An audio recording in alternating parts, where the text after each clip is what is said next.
एक भयानक जंगल में भूतिया चिड़िया की आत्मा रहती थी। जंगल के छोटे मोटे जानवर पकड़कर वो उन्हें खाकर अपना पेट भरती थी। ऐसे ही वो डेली एक दो जानवर खा जाया करती थी। धीरे धीरे जंगल से सारे जानवर खत्म होते जाते हैं और एक दिन भूतिया चिड़िया की आत्मा ऐसे ही जंगल में घूमती रहती है, लेकिन उसे एक भी जानवर खाने को नहीं मिलता। लगता है आज भी भूखा ही रहना पड़ेगा। सुबह से शाम हो गई घूमते घूमते, पर एक भी शिकार हाथ नहीं आया। चलते चलते भूतिया चिड़िया की आत्मा जंगल के बाहर चली जाती है तो उसे नदी पार दिखता है कि कुछ बच्चे बॉल से खेल रहे होते हैं। खेलते खेलते बॉल भूतिया चिड़िया की आत्मा के पास आ जाती है। उनमें से गोलू नाम का बच्चा भूतिया चिड़िया की आत्मा के पास आता है। आजा बेटा मेरे पास, ले अपनी बॉल ले ले। अब मैं तुझे खाकर अपनी भूख मिटाऊंगी। जैसे ही गोलू बॉल लेने के लिए उसके पास जाता है तभी वो उसे उठाकर खा जाती है। ये सब देखकर बच्चे काफी डर जाते हैं और वहाँ से भाग जाते हैं। ऐसे तो कोई बच्चा दोबारा यहाँ खेलने नहीं आएगा और जंगल के जानवर भी खत्म हो गए हैं। अगर ऐसा ही चलता रहा तब तो मैं भूखी ही मर जाऊंगी। बिना खून के मुझे कुछ तो करना पड़ेगा। ये बच्चे पढ़ते तो होंगे ही, क्यों ना मैं एक सुंदर चिड़िया का भेष लेकर इन बच्चों की टीचर बन जाऊं। ऐसे मुझे बहुत सारे बच्चे खाने को मिल जाएंगे। ऐसा कहकर वो एक सुंदर चिड़िया का भेष लेकर शहर के जंगल में चली जाती है और टीचर की नौकरी देखने लगती है। सर, मुझे छोटे बच्चों को पढ़ाने के लिए टीचर की नौकरी चाहिए। क्या मुझे यहाँ टीचर की नौकरी मिल जाएगी? हाँ मैम, हमारे यहाँ छोटी क्लास के बच्चों के लिए एक टीचर चाहिए थी। क्या आप छोटे बच्चों को संभाल सकती हैं? हाँ, क्यों नहीं। मैं एक माँ हूँ और मुझे बच्चों को संभालना और उन्हें पढ़ाना दोनों अच्छे से आता है। तो ठीक है, फिर आप आज से ही यहाँ ज्वाइन कर लीजिए। Thank you sir. ऐसा कहकर भूतिया चिड़िया की आत्मा वहाँ से 5वीं क्लास में जाने लगती है। वो क्लास में देखती है कि कुछ बच्चे इधर उधर भाग रहे होते हैं। भूतिया चिड़िया की आत्मा को देखकर बच्चे शांत हो जाते हैं। वो सबको पढ़ाने लगती है और बच्चों को अपनी प्यारी प्यारी बातों में फंसा लेती है। तभी 2-3 बच्चों को वो अपने पास बुलाती है। जब सारे बच्चे अपने काम में बिजी होते हैं तो वो उन्हें खा जाती है, पर हरी तोता उस भूतिया चिड़िया की आत्मा को रूप बदलते हुए देख लेता है और बहुत डर जाता है। कुछ देर बाद वो प्रिंसिपल कड़कनाथ सेठ को सारी बात बताता है। अरे बेटा, ये क्या बोल रहे हो तुम? वो तुम्हारी टीचर है, रिस्पेक्ट करो उनकी। और जिन बच्चों की तुम बात कर रहे हो ना, वो आज एब्सेंट है। पर नहीं सर, सच में। पर कुछ नहीं, चुपचाप क्लास में जाओ। हरी तोता चुपचाप क्लास में चला जाता है। फिर अगले दिन प्रिंसिपल उस बच्चे की बात टीचर बनी भूतिया चिड़िया की आत्मा को बताता है। आजकल बच्चे भी ना कुछ भी सुनकर आ जाते हैं और कुछ भी बोलते रहते हैं। हाँ सर, बिल्कुल। बच्चों को क्या पता क्या बोलते रहते हैं। आज इस बच्चे को ठिकाने लगाना होगा, नहीं तो इसको असलियत पता चल गई तो ये तांत्रिक बाबा को बुलाकर मुझे भस्म कर देगा। ऐसा कहकर भूतिया टूनी चिड़िया की आत्मा क्लास में चली जाती है और उसकी पूरी नजर हरी तोता पर होती है, जिसने उसकी असलियत देख ली होती है। पर जैसे ही उसे मौका मिलता है वो फिर से 3-4 बच्चों को खा जाती है, पर इस बार सारे बच्चे उसका असली रूप देख लेते हैं। अगर तुम में से किसी भी बच्चे ने बाहर जाकर किसी को कुछ भी बताया तो इस बार मैं तुम्हें खा जाऊंगी। ये सुनकर सब बच्चे डर जाते हैं, लेकिन बंटी कबूतर हिम्मत करके कड़कनाथ सेठ को सब बात बता देता है। फिर कड़कनाथ सेठ उससे पूछता है, हमारे स्कूल के बच्चे कहाँ गायब हो रहे हैं? सच सच बताओ, कौन हो तुम? क्या सर, आप उन बच्चों की बातों में आकर मुझ पर शक कर रहे हैं? कोई बात नहीं, मैं स्कूल ही छोड़कर चली जाऊंगी। ऐसा कहकर भूतिया टूनी चिड़िया की आत्मा स्कूल छोड़ देती है और ऐसे ही कई स्कूल में जाती थी और बच्चों को खा जाती थी। धीरे धीरे ज्यादा बच्चे गायब होने की वजह से पूरे शहर के जंगल में ये बात आग की तरह फैल गई और सारे स्कूल बंद हो गए, जिसकी वजह से उसे खाने के लिए अपना शिकार नहीं मिला। फिर उसी दौरान भूतिया चिड़िया की आत्मा ने एक न्यूज़पेपर में टीचर की नौकरी देखी और वहाँ पहुँच गई। वहाँ के प्रिंसिपल प्रिंसिपल ने उसे पढ़ाने के लिए रख लिया और क्लास में भेज दिया। भूतिया चिड़िया की आत्मा बच्चों की आवाज सुनकर क्लास की तरफ खुशी खुशी जाने लगी। तभी उस कमरे के अंदर जाकर देखा कि एक टेप रिकॉर्डर है जिससे बच्चों की आवाज आ रही थी। ये देखकर उसे बहुत गुस्सा आता है। इन सब ने मुझे धोखा दिया।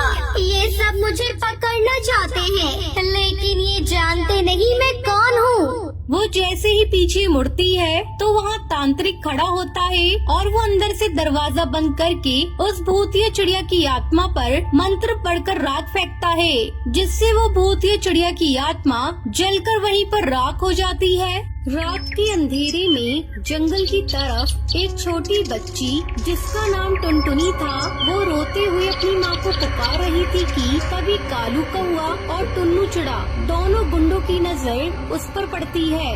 कालू भैया देख तो, वो बच्ची रो रही है, क्यों ना चलकर हम उसे चुप करवाएं?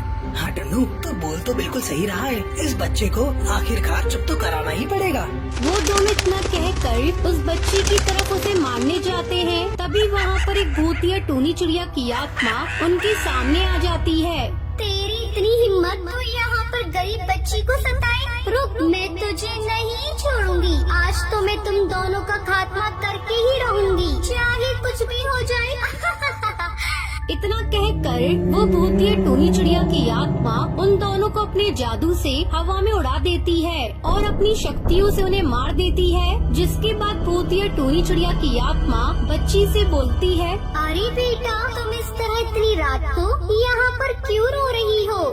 आंटी जी, मेरी माँ खो गई है, वो मुझे मिल नहीं रही है, पता नहीं कहाँ चली गई। तभी भूतिया टूनी चिड़िया की आत्मा अपनी शक्तियों से देखती है कि उसकी माँ का एक्सीडेंट हो गया है और उसकी माँ मर गई है। बेटा, तुम चिंता मत करो, आज से तुम्हारा ख्याल मैं रखूंगी।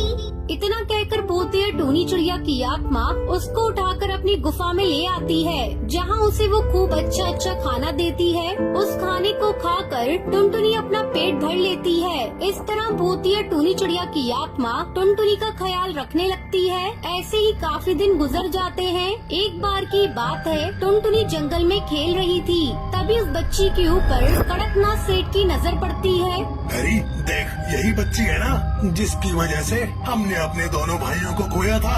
अब मैं इस बच्ची को जिंदा नहीं छोड़ूंगा। हाँ भैया, तुम बिल्कुल सही बोल रहे हो, लेकिन हम इस बच्चे को कुछ नहीं कर सकते, क्योंकि मैंने सुना है इस बच्चे की देखभाल कोई आम पक्षी नहीं बल्कि भूतिया चिड़िया की आत्मा करती है। अरे उस भूतिया टूनी चिड़िया की आत्मा का भी इलाज है मेरे पास। मेरी नजरों में तांत्रिक है। हम इस बच्चे को उठाकर तांत्रिक के पास ले जाते हैं, जिसके बाद हम इस बच्चे को मार भी देंगे और वो भूतिया टूनी चिड़िया की आत्मा हमारा कुछ भी नहीं बिगाड़ पाएगी। इतना कहकर वो दोनों टुनटुनी को उठाकर एक तांत्रिक बाबा के पास ले जाते हैं। जब ये बात भूतिया टूनी चिड़िया की आत्मा को पता चलती है, तब उस बच्ची को सूंघते हुए तांत्रिक की गुफा में पहुंच जाती है। भूतिया टूनी चिड़िया की आत्मा, तुम कौन हो और तुम इन दोनों भाइयों के पीछे क्यों पड़ी हो? तुमने इसके दो भाइयों को पहले ही मार दिया है, आखिर तुम ऐसा क्यों कर रही हो? तांत्रिक, तू हमारे बीच में मत आ। अगर तू आया तो तू भी मारा जाएगा। तू नहीं जानता कि इन दोनों ने क्या किया है। तो बता भूतिया चिड़िया की आत्मा, मैं जानना चाहता हूँ कि इन दोनों पक्षियों ने तेरा क्या बिगाड़ा है? ये कोई मामूली पक्षी नहीं है, बल्कि गुंडे हैं और इनके दो गुंडे भाई ने इस बच्ची के ऊपर पहले ही हमला करने की कोशिश की, लेकिन उसको मैंने मार दिया।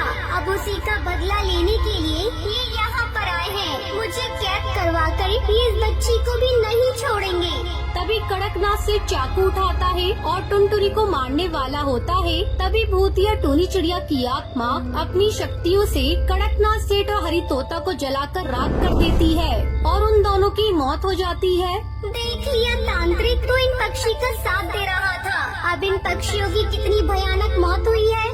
लेकिन तुम यहाँ पर पक्षियों को ऐसे क्यों मार रही हो? मुझे बस ये जानना है। मैं तुमसे वादा करता हूँ कि अगर तुम्हारी गलती नहीं हुई तो मैं तुम्हें यहाँ से जाने दूंगा।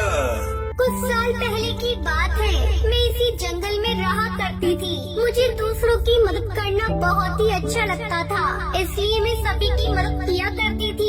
एक दिन की बात है, मैं बाजार कुछ सामान लेने के लिए गई हुई थी। तभी मुझे वहाँ पर एक बूढ़ी कबूतरी दिखाई दी, जिसकी तबीयत बहुत ज्यादा खराब थी। उसकी मदद करने के लिए मैं जा रही थी, तभी मेरा एक्सीडेंट हो गया। मेरी इच्छा अधूरी रह गई और मुझे मारने वाला कोई और नहीं, ये गुंडे ही थे।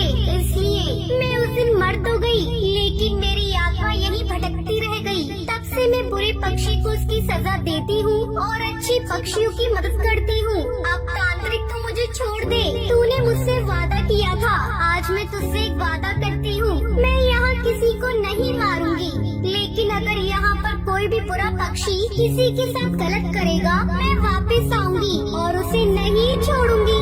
इतना कहकर वो भूतिया चिड़िया की आत्मा वहाँ से अपने आप गायब हो जाती है। जिसके बाद टुनटुनी को वो तांत्रिक अपनी बेटी की तरह पालने लगता है और अब उस जंगल के सभी पक्षी खुशी खुशी रहने लगते हैं। चंदनवन जंगल में टूनी चिड़िया नाम की एक चिड़िया चूड़ी बनाकर जंगल में बेचा करती थी, लेकिन उसका रंग सांवला था, जिसकी वजह से सब लोग उसे कल्लो टूनी चिड़िया नाम से बुलाते थे। एक दिन वो जंगल चूड़ियों का टोकरा लेकर जाती है। चूड़ी ले लो, रंग बिरंगी चूड़ियाँ ले लो। आओ सुंदरी कौवी, टुनटुनी बहन चूड़ी ले लो।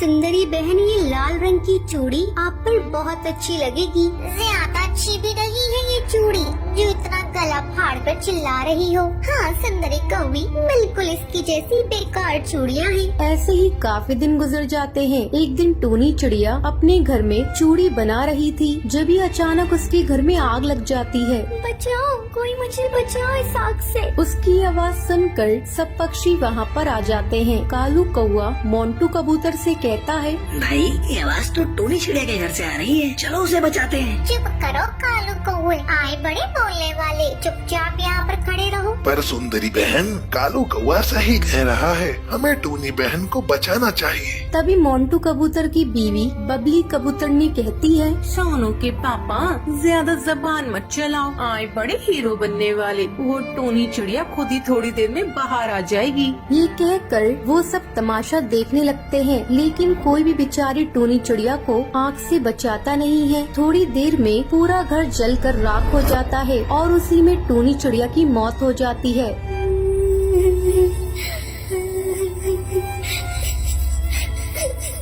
किसी ने मुझे नहीं बचाया, सब मेरी मौत का तमाशा देखते रहे। मैं किसी को भी नहीं छोड़ूंगी, सबसे बदला लूंगी।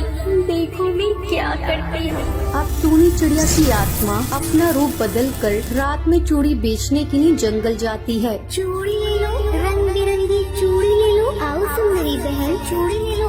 हाँ चूड़िया बहन, तुम्हारी चूड़ियाँ बहुत ही अच्छी हैं, लाओ मुझे पहनाओ। अब टूनी चिड़िया की आत्मा चूड़ी बेचने के बहाने जितनी भी चिड़ियाओं ने उसका मजाक उड़ाया था उनसे बदला लेती है। अब पूरे जंगल में ये बात आग की तरह फैल जाती है। मीनू चिड़िया, मुझे लगता है अगला नंबर हमारा है। पता नहीं कौन है वो जो सब चिड़िया को मार रही है। वो हमें मारने आए उससे पहले हमें जादूगरनी के पास जाना होगा। अब टुनटुनी मीनू चिड़िया के साथ गुफा में रहने वाली जादूगरनी के पास जाती है। जादूगरनी, हमारी मदद करो, हमारे जंगल में एक चिड़िया की आत्मा आ गई है, वो सब चिड़िया को मार रही है। अच्छा, तुम फिक्र मत करो, ये लो धागा, ये धागा उस चिड़िया की पंख पर बांध देना और मुझे बुला लेना। अगले दिन टूनी चिड़िया टुनटुनी चिड़िया को मारने के लिए आती है। ये लो चिड़िया बहन, आज तुम्हारे लिए रंग बिरंगी चूड़ियाँ लेकर आई हूँ। जैसे ही टूनी चिड़िया टुनटुनी को मारने वाली होती है, तभी वो उसके पंखों पर धागा बांध देती है। छोड़ मुझे टुनटुनी, तूने ये क्या बांधा है? तभी वहाँ जादूगरनी आ जाती है। बोल चिड़िया की आत्मा, तू इन मासूम चिड़िया को क्यों मार रही है? ये मासूम नहीं है, मेरे कातिल है। मैं वो ही टूनी चिड़िया चूड़ी वाली हूँ जिसका इन पक्षियों ने मजाक उड़ाया था। जब मैं आग में जल रही थी, किसी ने मुझे नहीं बचाया, मैं उस आग में जलकर मर गई। टूनी बहन, वो एक हादसा था, इसमें हमारी कोई गलती नहीं है। फिर भी हम तुमसे माफी मांगते हैं, हमने तुम्हारा दिल दुखाया। हाँ टूनी बहन, मुझे माफ कर दो। मैंने ही सोनू कबूतर को रोका था। तुम्हारी मदद करने से मुझे अपनी गलती का एहसास हो गया है। ये सुनकर टूनी चिड़िया की आत्मा वहाँ से चली